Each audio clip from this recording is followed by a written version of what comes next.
विघ्नहर्ता श्री गणेश, श्री गणेश, श्री गणेश। जो भी इस क्रोध का कारण है, अब वही इसके परिणाम का भागी बनेगा। मैं तो उसे मसलने के लिए आतुर हो रहा हूँ।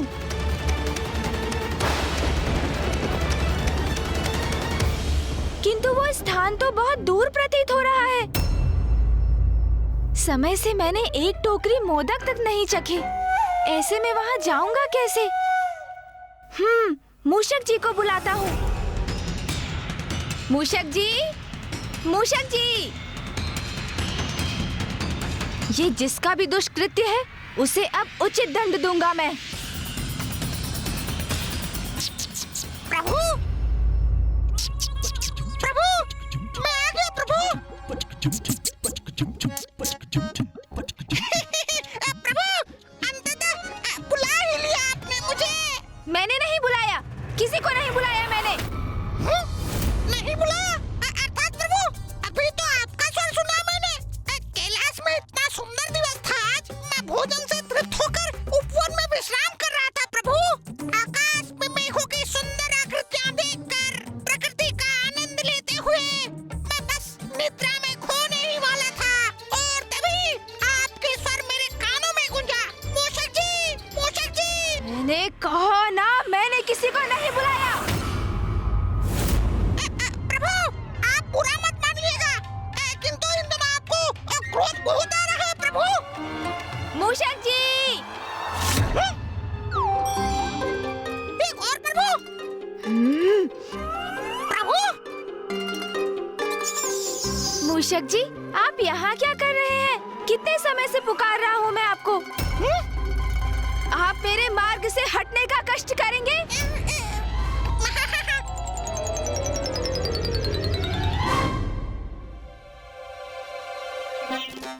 प्रभु, कैसी माया है ये? आप हैं या वो आप हैं? मूषक जी, हम दोनों ही मैं हूँ। अब चलिए, शीघ्र हमें कहीं पहुँचना है। मैं आपको मार्ग में सब कुछ समझा दूंगा। उचित है प्रभु।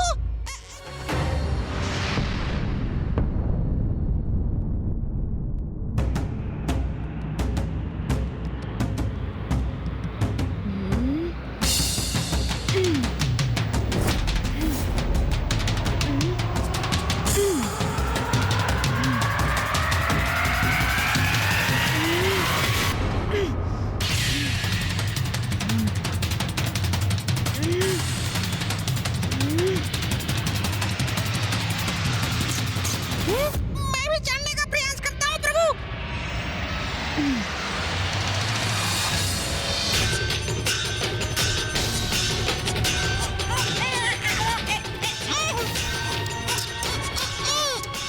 चढ़िए मूषक जी, प्रभु, प्रयास कीजिए।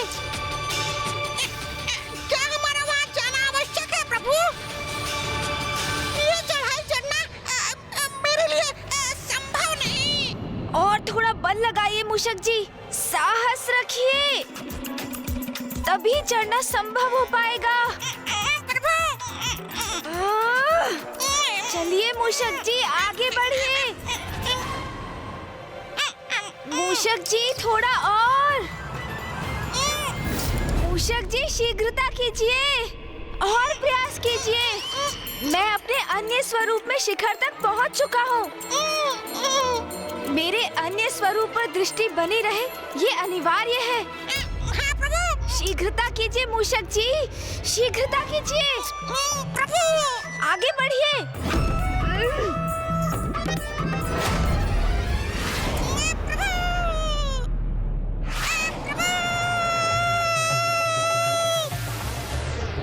अरे अरे मूषक जी, क्षमा कीजिए प्रभु, मैं क्षमा मांगता हूँ। मूषक जी, आप आहत तो नहीं हुए ना?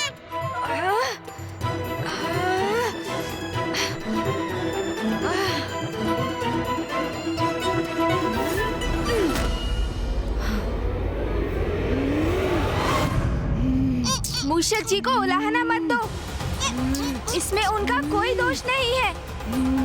मुझे ज्ञात है कि तुम क्रोध से आवेशित हो रहे हो, किंतु मेरा सुझाव है, गहरी सांस भरकर तुम अपने क्रोध पर नियंत्रण करो।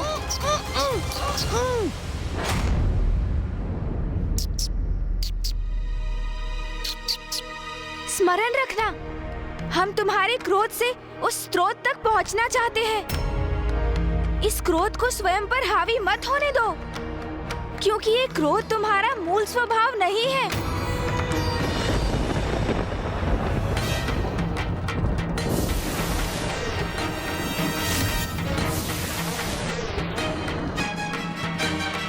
वो देखो वहां।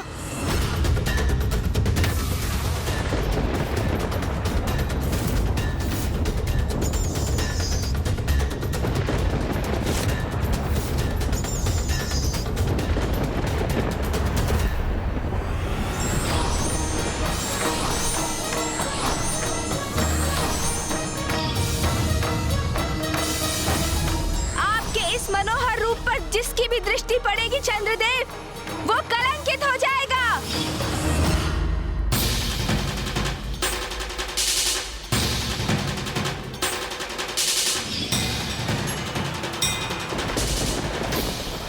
वही लाल ऊर्जा।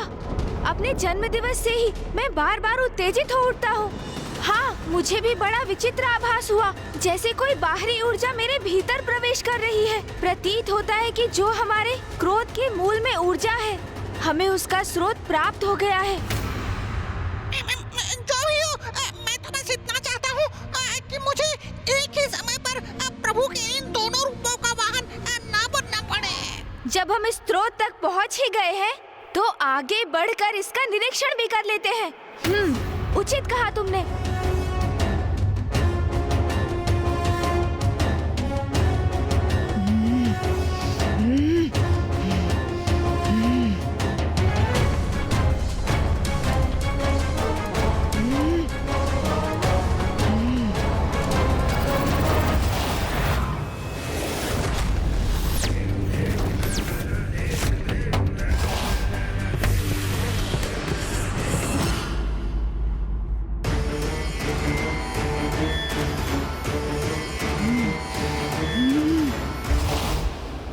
मुझे अपने क्रोध को नियंत्रण में रखना ही होगा।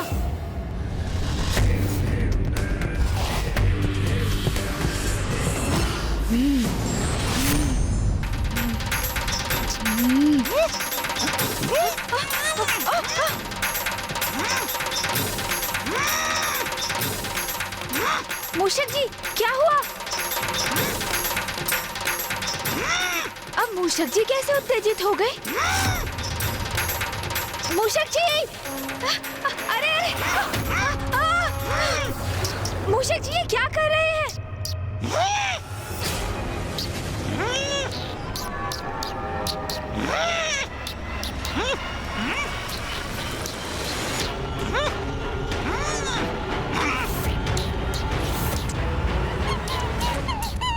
मूषक जी, प्रतीत होता है आप भी किसी के प्रभाव में आकर अपना मूल स्वभाव खो बैठे हैं। इस खरे को क्षति मत पहुंचाइए मूषक जी, जाने दीजिए इसे। मूषक जी, यदि आपने इस निरीह प्राणी को तनिक भी क्षति पहुंचाई, तो आप अपने संपूर्ण जीवन में स्वयं को क्षमा नहीं कर पाएंगे। इसलिए अपने नेत्र बंद कीजिए, गहरी श्वास लेकर अपने क्रोध को शांत कीजिए और जाने दीजिए इस वंचर खरे को।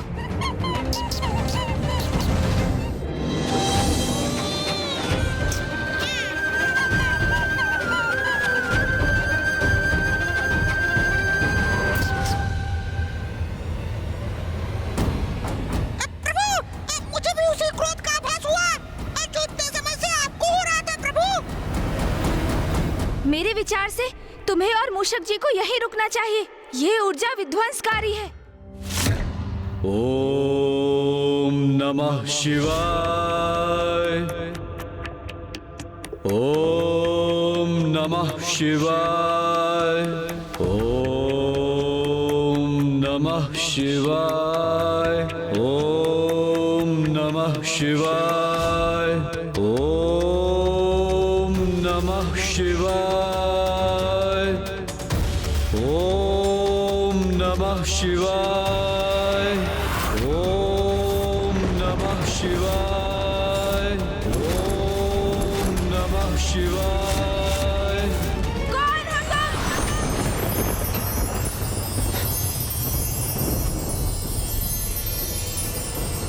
कौन हो तुम? कौन हो तुम जो यहाँ आकर मेरे तप में व्यवधान डालने का दुस्साहस कर रहे हो? मैं गणेश।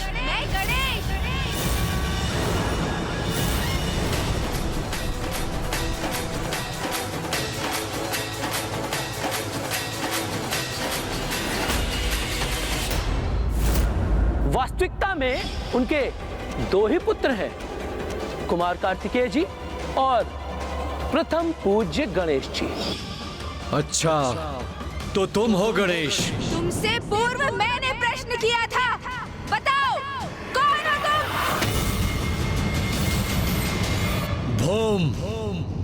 भोम हूं मैं।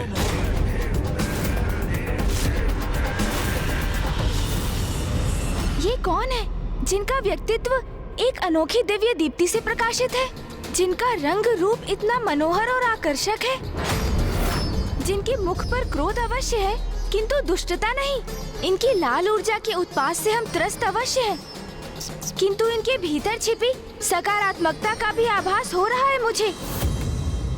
इसलिए ये कोई असुर तो कदापि नहीं। तो फिर ये ऐसी विनाशकारी ऊर्जा का सृजन क्यों कर रहे हैं? महादेव पुत्र हो तुम, किंतु तुम तो तनिक भी महादेव के समान प्रतीत नहीं होते। महादेव का लंबा कद है, उनका गठीला बलिष्ठ शरीर तो उनके अति बलशाली होने का प्रतीक है। तुमसे कहीं अधिक तो मैं महादेव के समान हूँ गणेश। मेरी छोड़ो, मैं जैसा हूँ उचित हूँ, किंतु तुम तो महादेव की तपस्या करते हो, उनका नाम जपते हो और फिर ऐसी उग्र और विनाशकारी ऊर्जा का निर्माण करते हो। और तुमने अपने इस उग्र ऊर्जा का लक्ष्य मुझे किस प्रयोजन से बनाया है? तो तुम्हें मेरी इस उग्र ऊर्जा का प्रभाव हो रहा है, किंतु ये कैसे संभव है? मैं तो एक तुच्छ और साधारण तपस्वी हूँ, जो महादेव का ध्यान अपनी ओर आकृष्ट करने हेतु उनकी तपस्या में लीन है। तुम तो प्रथम पूज्य गणेश हो, महादेव के प्रिय पुत्र हो, और तुम मेरी ऊर्जा से प्रभावित हो रहे हो। मुझे ऐसा क्यों आभास हो रहा है जैसे इनका कोई व्यक्तिगत द्वेष है मुझसे? देखा महादेव, मैं तो आपके प्रिय पुत्र से कहीं अधिक प्रभावी हूँ। अपनी ऊर्जा के प्रभाव में बांध लिया मैंने उसे। स्वयं को महादेव का भक्त कहते हो और इतना भी नहीं समझते कि तुम्हारी ऊर्जा कितनी हानिकारक है। देखो, इस स्थान को देखो, अपने तप स्थल को देखो। प्रकृति ने जैसे इस स्थान का परित्याग कर दिया है, बंजर बन गया है ये स्थान। अपने तन से उत्सर्जित होने वाली इस ऊर्जा को यही रोक लो। ये कैलाश नहीं मेरा स्थान है। यहाँ आकर मुझे आदेश देने वाले तुम कौन होते हो? कैलाश वासी होंगे तुम्हारे स्नेही, तुम्हारे भक्त, वो सभी देवता जो तुम्हारे जन्मोत्सव का आनंद मनाते हैं, नृत्य गान करते हैं। किंतु यहाँ देखो, सर्वथा अकेले हो तुम, कोई नहीं है तुम्हारा यहाँ। इन्हें मेरे जन्मोत्सव की सूचना कैसे है? तो क्या ये स्वयं भी वहाँ गए थे? नहीं प्रभु, मैंने तो स्वयं सभी अतिथियों का स्वागत किया था। ये वहाँ होता तो मुझे अवश्य स्मरण होता प्रभु। वहाँ कैलाश पर होगे तुम जगत पिता महादेव और माता पार्वती के प्रिय पुत्र। और हाँ, अपने भ्राता देव सेनापति का भी साथ प्राप्त होगा तुम्हें। किंतु यहाँ तुम मात्र और मात्र गणेश हो। किया होगा तुमने बड़े बड़े असुरों का संहार। और हाँ, अपनी चतुराई से सर्वाधिक बुद्धिमान असुरों को भी अपनी बुद्धि से पराजित किया होगा तुमने। ये भी ज्ञात है मुझे कि सभी देवताओं को, यहाँ तक अपने भ्राता को भी संसार की परिक्रमा करने में अवश्य पराजित किया है तुमने, जिसके कारण तुम्हें प्रथम पूज्य होने का अधिकार प्राप्त हुआ है। किंतु यहाँ तुम्हें कोई पूजने वाला नहीं है। ये तो आपका अपमान किए जा रहे हैं। और होगे तुम नारायण और ब्रह्मदेव के चहेते। की होगी तुमने कठोर तपस्या ज्ञान प्राप्ति के लिए, और माता से पाए होंगे सभी प्रकार के शक्तिशाली अस्त्र शस्त्र। किंतु स्मरण रखना, जो मेरे शरीर से ऊर्जा प्रवाहित हो रही है वो तुम्हें भी नष्ट करने में सक्षम है। गणेश, अपने क्रोध पर नियंत्रण रखो, शांत हो जाओ। जैसे किसी बवंडर में तीव्र वायु का प्रवाह होता है, उसी प्रकार तुम्हारे भीतर प्रबल क्रोध प्रवाहित हो रहा है। ये तो ज्ञात हो गया था मुझे, किंतु अब मुझे तुम्हारे भीतर अंतहीन ईर्ष्या का भी आभास हो रहा है। ईर्ष्या? क्या प्रभु? प्रभु, क्या है ये ईर्ष्या? मूषक जी, ईर्ष्या तो वो भावना है जो किसी वास्तविक अथवा काल्पनिक अभाव के बोध से उत्पन्न होती है, और जिसका आभास तभी होता है जब हम किसी से अपनी तुलना करते हैं, और हमें इस बात का क्षोभ होता है कि जो अन्य किसी को प्राप्त है और जिससे हम भी योग्य हैं, हम उससे वंचित हैं।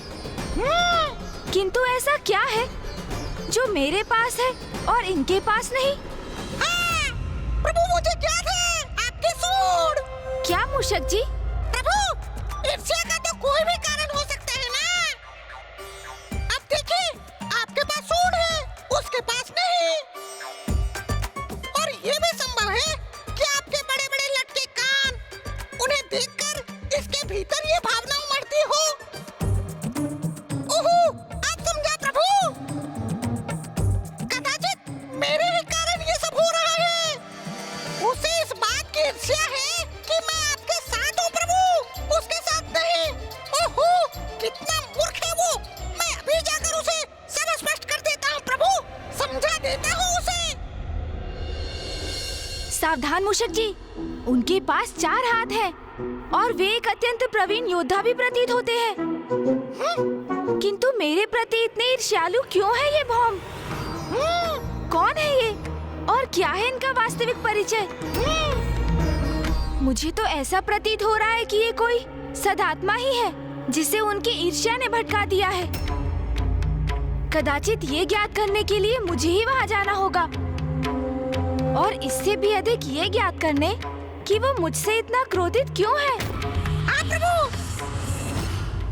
मैं तुम्हें एक अंतिम चेतावनी दे रहा हूँ, रोक दो इस ऊर्जा को, अन्यथा क्या करोगे तुम? मेरे बारे में इतना सब कुछ ज्ञात होने पर भी ये प्रश्न तो मुझसे पूछ रहे हो। मेरे सभी प्रश्नों के उत्तर इस पुरुष की पहचान से ही उजागर हो सकते हैं कि कौन है ये।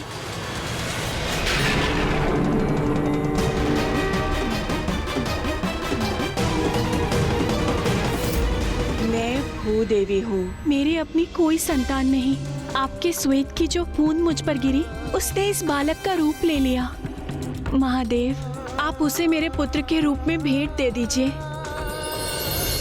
आज से तुम्हारा पुत्र कहलाएगा और तुम्हारे नाम से जुड़कर इसका नाम होगा भोम भोम। ये तो इसका मतलब है ये मेरे भ्राता है। प्रभु, कदाचित आपको इस ओर अपनी दृष्टि डालनी चाहिए। उस ओर देखिए प्रभु।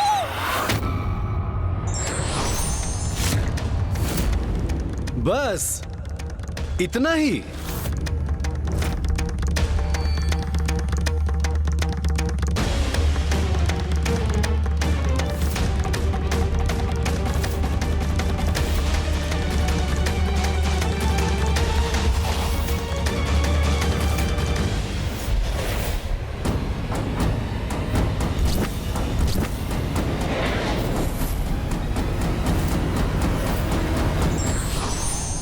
प्रणाम माता भूदेवी। आपने अपनी अंतर्दृष्टि से जो देखा वो सत्य है गणेश जी। भौम महादेव का पुत्र है। अब आपको ही कुछ करना होगा, अन्यथा महादेव के 2 पुत्रों में महायुद्ध छिड़ जाएगा, घोर अनर्थ हो जाएगा।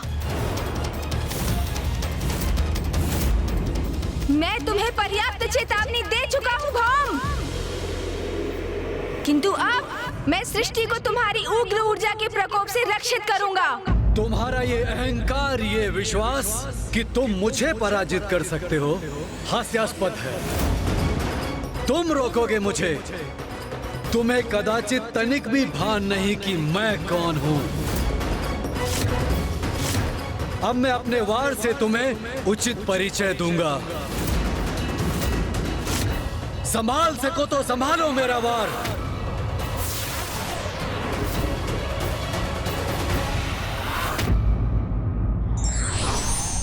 किसी भी अपरिचित परिस्थिति से सामना होने पर हमें सोच विचार कर शांतिपूर्वक प्रतिक्रिया करना चाहिए।